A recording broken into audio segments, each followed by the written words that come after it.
I'll start since I started. I'm Bill Malters. I'm the head of collection development at New York University. And I'm Jane Excel. I'm the assistant director for collection development at New York University. And I'm going to tell you about 3 problems we're going to talk about. And the third one is that Jill is sick. And so that is a problem. But I will say that kind of the way she ended up on this panel was we talked to her about the first couple of things we're going to talk to you all about. And she said, oh, this seems really interesting for PALC and thinking about sharing. I know there's a bunch of people here who work in consortia and do sharing across libraries. I know there may be some people here who run consortia. And so we're going to maybe ask for your help with that part of this. You're like Jill was, a month or so ago when we first talked to her, and we learned a lot, and I think we discovered a lot from talking to her about this. So it's a bit of a plea and a bit of a hope that we can have a little more conversation in Jill's absence. So thank you for that. So that was, I'll start us out. That was the third problem. The first problem is a problem we were addressing. And that was problems around collection development. Sort of, we had a really blunt mental model about our general collections. We had, in terms of assessing value, thinking about the needs and the reasons we were making collection decisions, it was kind of a flat structure. Thinking about the way we assess success. There were a number of things, and thinking about workflow as well. We were having some struggles across general collections and frequently recurring exceptions to the way that our one main process worked. And so we started to think, well, maybe we ought to address this in a little more of a refined way. And so problem 2, so I did it 3-1-2. Problem 2 is that sort of we came up with a notion. We are working with it a little bit at NYU. We're trying to apply it, but we're also talking about it wherever we can, because the problem is, are we sure this isn't nuts, right? Is it all right? And so that's the problem we're here really to solve or to talk to you about. Yeah, we skipped those. Yeah, you've seen it a few times, right? But I did skip one thing that I do think is important. Jill is not here, but she asked me to remind you about who PALC is, so I'm going to do that real quick, right? So PALC stands for the Partnership for Academic Library Collaboration and Innovation. They're a nonprofit member organization with 80 academic and research libraries in Pennsylvania and the surrounding region. They focus on resource sharing in many different forms and try to think of sharing as holistically as possible. Most notably, PALC runs a service called Easy Borrow to share physical collections with digital sharing in our future. In addition to doing a fair amount of strategic licensing on behalf of our members in partnership with publishers, aggregators, and service providers. And PALC is a really important NYU partner. It is absolutely no surprise that Jill was going to be sitting alongside of us. So thanks for letting me do that. Okay, so the problem I started to address about sort of refining the way we thought about our collections. I can think of a few places where we started to realize we had these issues. We started to get requests for things like the app subscription to the New York Times. And we had the New York Times in ways that could provide researchers what they needed. But there was a lot of demand, a different kind of demand, we realized, for that sort of access. We also had some experiences where we were purchasing, say, an artist's book and bound it because it was an exception and they didn't trust me. They did not want that book to be bound. But it was because it was sort of an exception that fell out of the exceptions workflows. Things around popular literature. I think you'll talk about that a little more. But so those sorts of questions kept coming up. And so we were trying to figure out, well, how can we think about not the items we're purchasing, but the needs, the goals of what we're trying to do. So we ended up with sort of a spectrum across demand, thinking about, is this something that we think will be kind of a low-use monograph that we know somebody somewhere, maybe in the Northeast, maybe in North America, ought to have, but we don't expect a lot of use of that? Or is it something where it's a bestseller and we think we need a lot of them? It's the NYU Reads title. We need 50,000 of them, but only for a semester or something. So the breadth of the demand, only for a semester, points to the duration of the demand. that single monograph that we make a retention commitment to, we're buying it at the beginning to have it as part of the scholarly record, not to have access for a week or two. Then we started to think about delivery speed. How quickly do people need it? How much do they expect to be able to access it right away? So reference is an example of something where you don't circulate it because people take a look at it all the time. Offsite is an example where it's kind of a minor, slightly slower. It isn't that much slower. I remind everyone that all the time. And thinking about like something that we could get through Easy Borrow as a little slower yet, but that's kind of the spectrum of speed. Then the artist book is an example of the spectrum of safeguarding. Sort of we have titles where we want to treat, where it's more, we use the word object later. It's more something where the thing itself is special in some way. So maybe it's put in a box and sent off site and it's mediated access on site. That's a whole different set of needs and processes. And then finally, sort of things where we wanted to take things and collocate them in our collection, collocate them in space or maybe electronically through search, where it's not call number order, it's thematic, or it's based on events that might be happening or communities we want to highlight. So that sort of need, there's a spectrum for that as well. So that was kind of the criteria we used to make up tracks. And then we made up some tracks. And we named them, and we found that the words for these tracks actually often made people a little confused, and people would say, well, that's not what that is. That word means this or that. So in a way that amused me a little, but I also think was effective, I was like, let's assign just a song that's like the vibe of this track, right? And so the words here, we have the trending, we have always available, standard on-site, standard off-site, object, and spotlight, but we also have everybody wants you, I'll be there. What is this one? I can't. No, you did that. I was just thinking. Oh, you know what it is? It's Beside You. It's a Van Morrison song. So those are the things that are next to you, right? I think I'm going to love you for a long, long time. Can't touch this. You can't touch this in the title. And then finally, I'm Special. It's a Pretender song. It isn't really called I'm Special, but that's the idea. And actually, it sounds gimmicky and it's a little silly, and I get sheepish sometimes saying it, but it was really kind of helpful to say, like, this is actually what it's about, like that kind of thing. Don't worry about the word. And I tried to have some examples. You don't need to look too closely at them, but the kinds of titles that might belong in these sorts of tracks. And then I got to play with my PowerPoint skills because we'll go to there.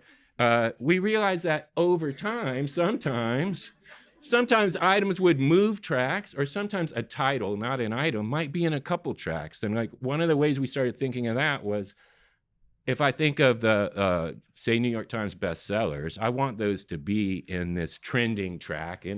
But also, I know in my collection, that's going to be something I expect people to be interested in later. So the tracks aren't static, and the tracks aren't forever. And the tracks are also designed to help you think about, is this in the right track? Is it meeting the needs I thought that this purchase would meet?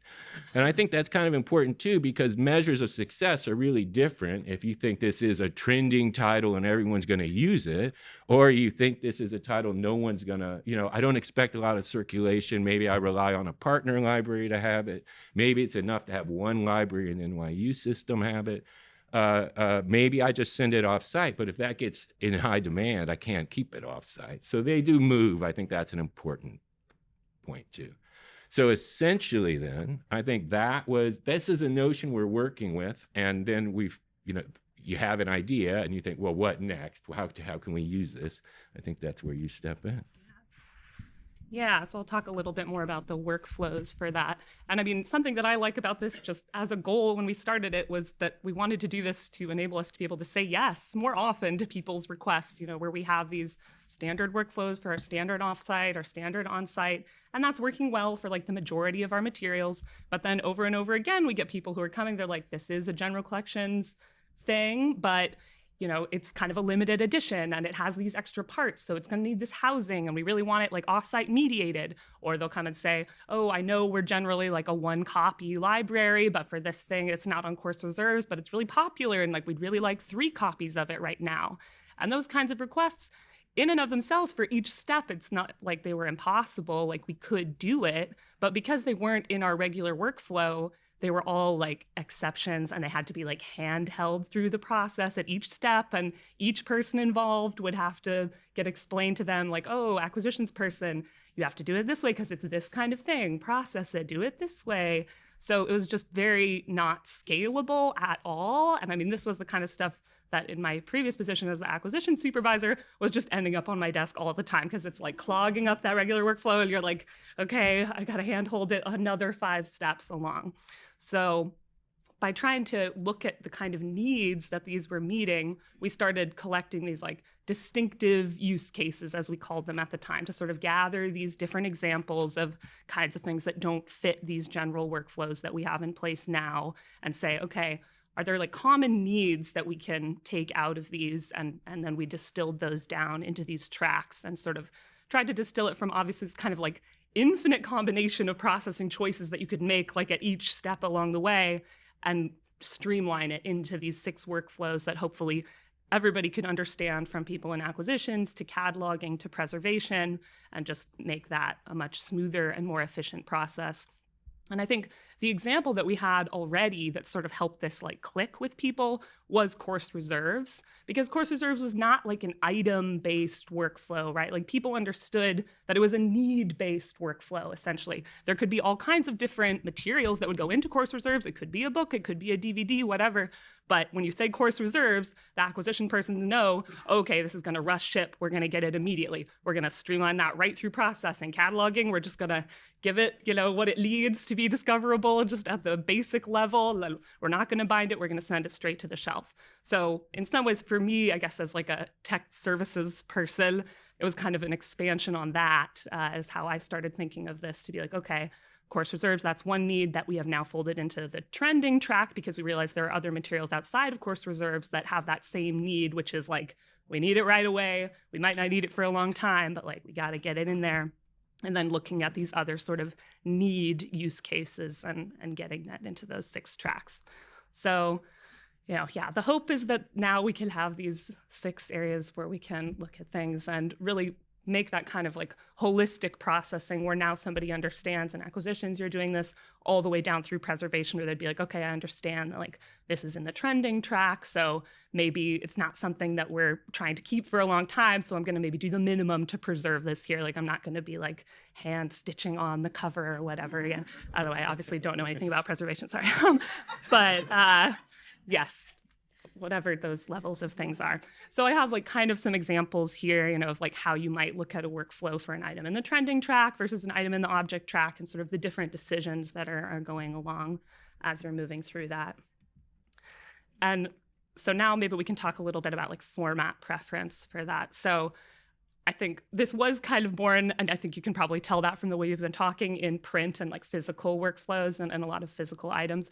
But as we thought about this, we did feel that it's not limited to print at all. And in fact, by looking at things through this sort of needs-based lens, we can actually use that to potentially inform the format that we're gonna use for this item. So if we have something like our annual NYU Reads title, like Bill mentioned, we know that the need is that as many people as possible across our global campuses can access it all at the same time right away.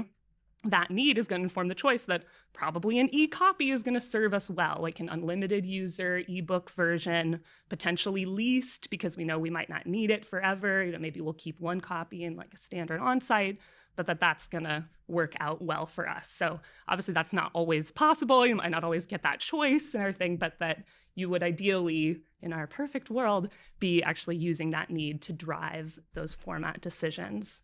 And it does play out a little differently, but here, maybe I'm actually going to go back to just talk about it with the E very briefly. But obviously, this is going to kind of play in with like the licensing, if we're going to get like an unlimited user version, if we're going to lease it, or we're going to buy it perpetually. But I'm excited to think about how we could also apply that in our e-processing workflows. So, okay, we know it's trending, so maybe we're going to like bump that to the front of the line for like record loading into the catalog so that it's discoverable right away. Oh, this thing is in the always available track. It's like an online reference material. Okay, we might prioritize that for troubleshooting. If that link goes down, we know people are going to be wanting to access that all the time. So maybe that would jump the queue for us to get that fixed or whatever. For standard on-site and off-site maybe is the hardest to kind of like think about that model for E, I guess. And I think it could also reflect that maybe it doesn't always make sense or isn't going to make sense for everybody with print either, since not everybody has an off-site storage. But I think the way you can think of it for both E and P is it's just sort of like, how far away is this? Like, how far do you have to go to get that? So for places that don't have offsite storage, maybe your offsite is actually your interlibrary loan network, something that you can get quickly from a partner library down the road. And in the future for E, maybe that would be EILL, something that you can lend an E in this beautiful future that we're thinking about. Object for E, I think we're thinking more of things that we have to handle one at a time, like a PDF that maybe like you're hosting yourself against something that has maybe it's more unique and needs that special care, like the physical items. And for Spotlight, that would probably be more along the lines of like a discovery tool, like a Primo V collections lobby or whatever, or like a LibGuide that's like bringing those together in a different way. So that's kind of how we thought about that. Was there something else I was going to say? I don't think so. I think, yeah. Okay. So then we moved into the collaborative collecting part. Oh, sorry. No.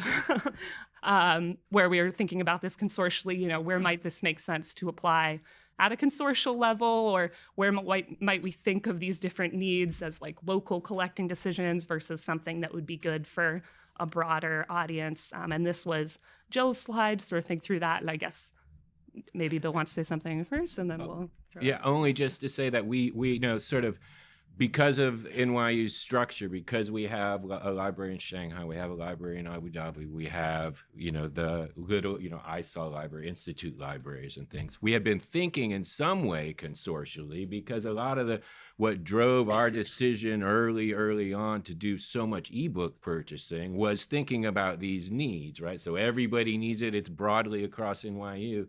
We need to start focusing on ebooks because shipping print across the world is no way to live, right? And so we're somewhat familiar, but it was really exciting to talk to Jill about this and have her say, PALC as a mixture of libraries with very different,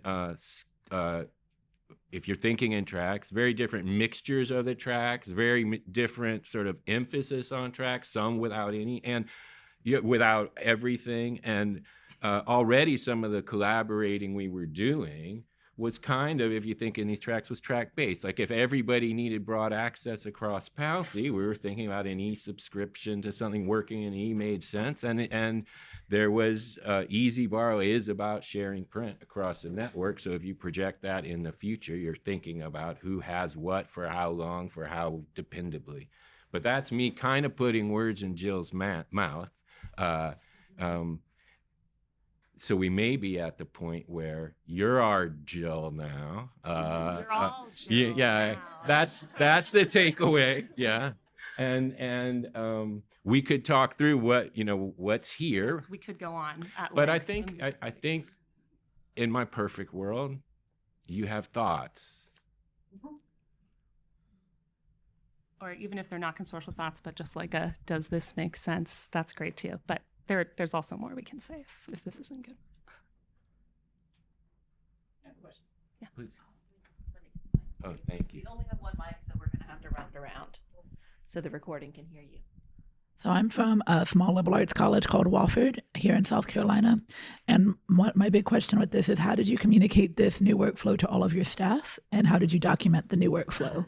Because I assume you're much bigger than us when it comes to staff and communicating new workflows. And that's something that even on a small scale, we struggle. We come up with an idea that we know this is going to work, but then getting people to switch over, especially from a long-standing thing, and we're completely changing everything like you have now, it's like tough to get people on board with the switch and to train and have it all documented.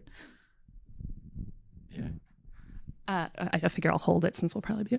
Yeah, great question. And I mean, I guess I'll say first that like this is still sort of a pilot idea that we're working with, but it came out of a collections advisory committee that we have that was made up of librarians and tech services folks from preservation, sort of thinking through this all together.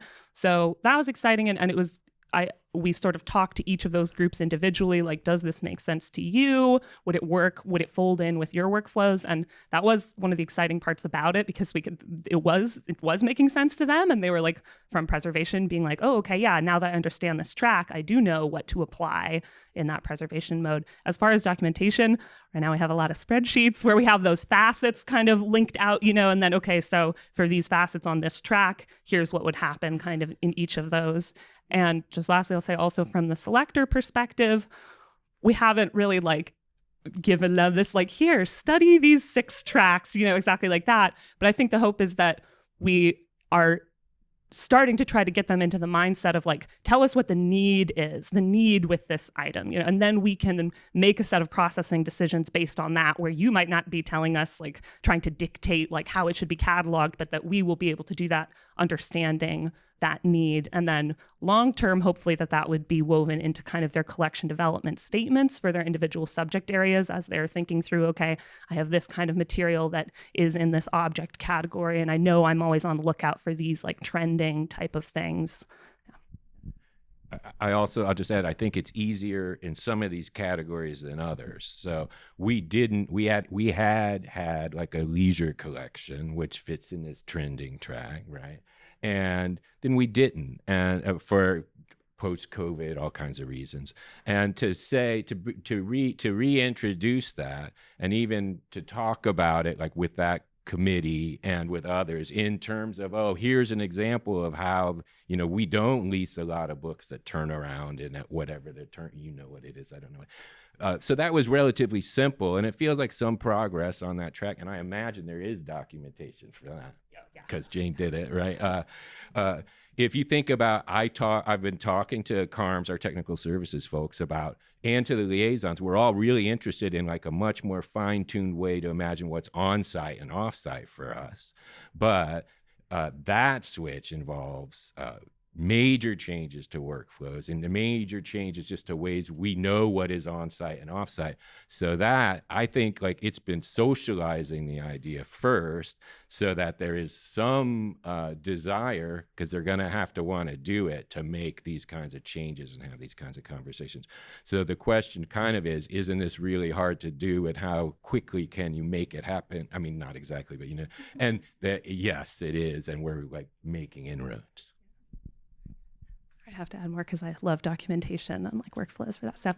But I mean, one area that we haven't built that out really at all in terms of documentation and thinking about workflows is more on the sort of analysis side after we've bought the stuff, right? So like, we're thinking about this a lot, like primarily for incoming materials, how are we going to treat them? But I am really excited to think about it as well for like, after we have that material, maybe we're trying to analyze the collection, and now we can do more of this analysis that was based on the need, right? Because I mean, if you're just looking at your general collection and you're like, oh, this cert count was really high, that one was really low, sometimes it's like, does that mean anything? Is that meaningful? But if we're looking at it through these needs, then maybe we can be like, okay, well, here was all this stuff in the trending track.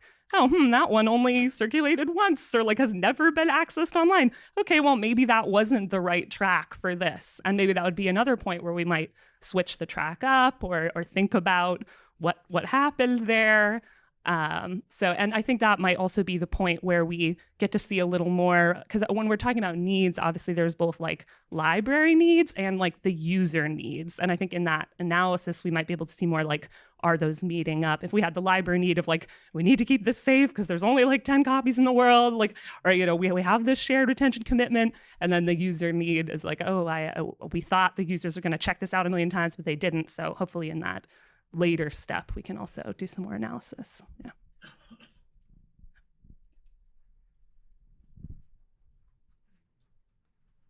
I don't know who put their hand up first. Okay. You can pass it to her when you're done. Oh, okay. I love this project, and I'm wondering about how you're going, or if you're going about kind of retroactively applying these tracks to different decisions that you've made, if you're looking at analysis decisions, and how you're doing that. And think the short answer is not yet, but like that we're very excited to do that kind of work. And I mean, I think especially as we're talking about on-site, off-site routing and sort of what is on-site right now in our library, and are those the materials that really need to be on-site, that need that like kind of speed of delivery kind of facet, is probably where we might be focusing first, I guess. Yeah. Yeah. No, I'm good.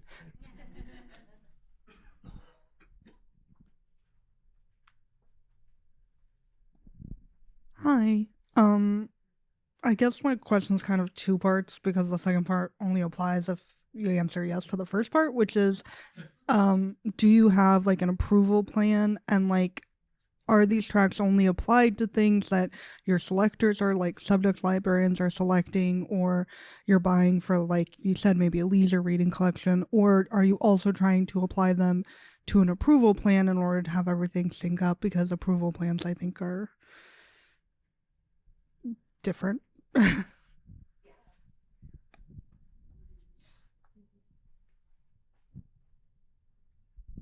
So I see Patricia and Jolene here. And they may be surprised to hear this, right? But the idea is exactly that, is to think, you know, when I said sort of turning on-site, off-site, like those decisions, making those easier, I envision actually having two sorts of approval profiles. One, I always say this, I don't think it's actually possible, but I wish you could get blue boxes of books that went straight off-site and red boxes of books that stayed on-site. And that also helps with all of our liaison librarians thinking through these collection development decisions, because you're actually describing what kinds of stuff do I want where. So, and then I think if you solve that problem that way, when I make a firm order, or when I make an order another way, I just say, oh, it belongs in a blue box or a red box. And so it won't be that simple, but I think that question is sort of where our heads were at too, is there a way to use profiles to do this?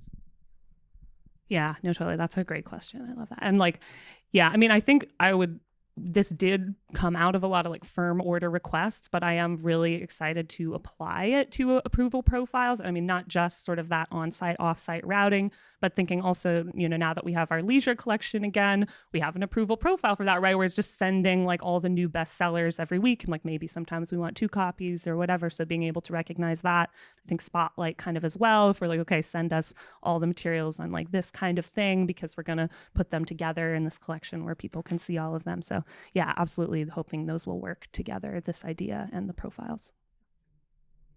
I always say when we start talking about this, these conversations go so well, but I think I just love talking about it. So thanks for bearing with me. But I also think when you start thinking in that profile kind of way, the collection development statement intentions kind of way, finding partners becomes different and easier. And the tracks really inform what kinds of partners and what kinds of collaboration you might want to have. So it's very different to say somebody should have this thing and let's make a partnership around which of us has it, to all of us want this thing. How can we work together to have that broader access? And in my mind, at least, the tracks help with that kind of discussion as well.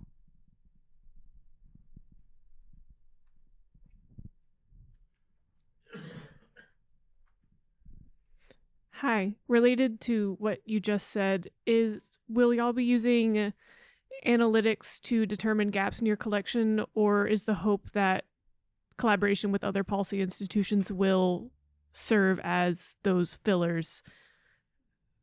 That's the question. I'm sorry.